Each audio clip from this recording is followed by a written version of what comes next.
Hoje eu vou falar sobre o conceito de ciclo pecuário. É um conceito que nós discutimos muito dentro do mercado boi gordo.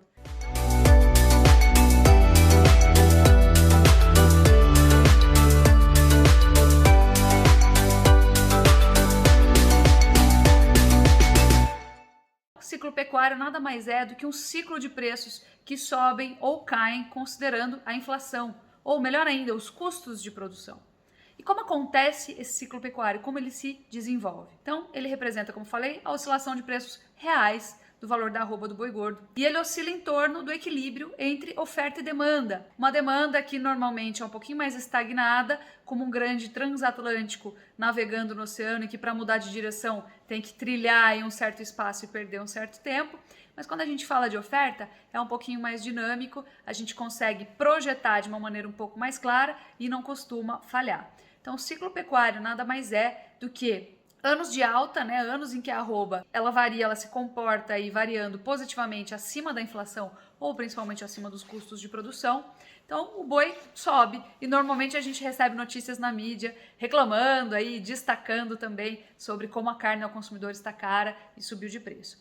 Nesses anos, normalmente, como o boi sobe acima da inflação, a atividade pecuária está interessante. E isso aumenta o interesse do pecuarista em segurar fêmeas no rebanho destinadas à reprodução. Ou seja, como o preço do boi gordo está alto, está subindo, está em ascensão, eu quero manter as fêmeas para produzir daqui a pouco mais bois gordos. Ou, em um primeiro momento, aumentar a produção de bezerros. Então, com isso, eu retenho fêmeas dentro da minha produção. E isso é um movimento generalizado. Afinal de contas, o preço do boi gordo está subindo para todo mundo. Depois de alguns anos retendo fêmeas na minha produção, metade da produção dessas fêmeas de bezerros será de fêmeas também. E no segundo momento, depois de 2 anos mais ou menos, essas bezerras vão virar novilhas e vão começar a reproduzir também outras fêmeas. Então a gente tem um efeito aí de crescimento em escala geométrica desse rebanho.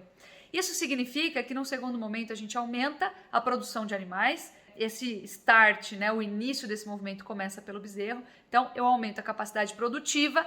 O mercado, num primeiro momento, estagna, fica estagnado. E, num segundo momento, ele começa a variar abaixo da inflação ou abaixo dos custos de produção, não mais remunerando o produtor, fazendo com que ele perca valor real de sua produção. Por quê? Porque eu aumentei a capacidade produtiva, acabei saturando o mercado consumidor. E aí, como o preço começa a variar abaixo da inflação e não mais cobrir os custos de produção, o produtor desanima, abate seus machos, não investe mais na fazenda, investe um pouco menos, diminui, tira o pé do acelerador do investimento e no segundo momento ele começa até mesmo a abater as fêmeas, ele não tem mais interesse em aumentar sua produção, em produzir mais bezerros para que se tornem bois gordos consequentemente, tá?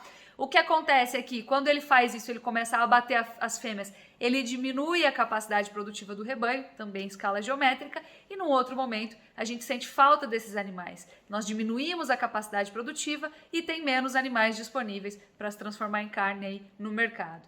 Diminuindo a oferta, a gente aumenta, consequentemente, os preços, que voltam a variar acima da inflação, dando início novamente a mais um ciclo. Então essa é a nossa explicação, aí, o nosso conceito de ciclo pecuário. Tem algumas teses que dizem que ele deixa de existir, ou quando a gente tem uma oferta maior do que o normal de crédito, ou então quando a gente abate muitas novilhas. Muitas vezes as pessoas atribuem a redução da área de pastagens brasileira que vem acontecendo nos últimos anos a uma possível limitação ou uma possível extinção do ciclo pecuário, mas nenhuma dessas teorias se fez valer. Tem ciclo pecuário nos grandes países produtores e ao redor do mundo todo. Estados Unidos tem ciclo pecuário, Austrália, Índia. Então o ciclo pecuário nunca deixou de existir, nem de influenciar os preços com a sua força. Então fiquem ligados que para fazer análise de mercado tem que falar de ciclo pecuário e esse é o nosso conceito sobre ele, tá bom? Obrigada pela atenção, até a próxima!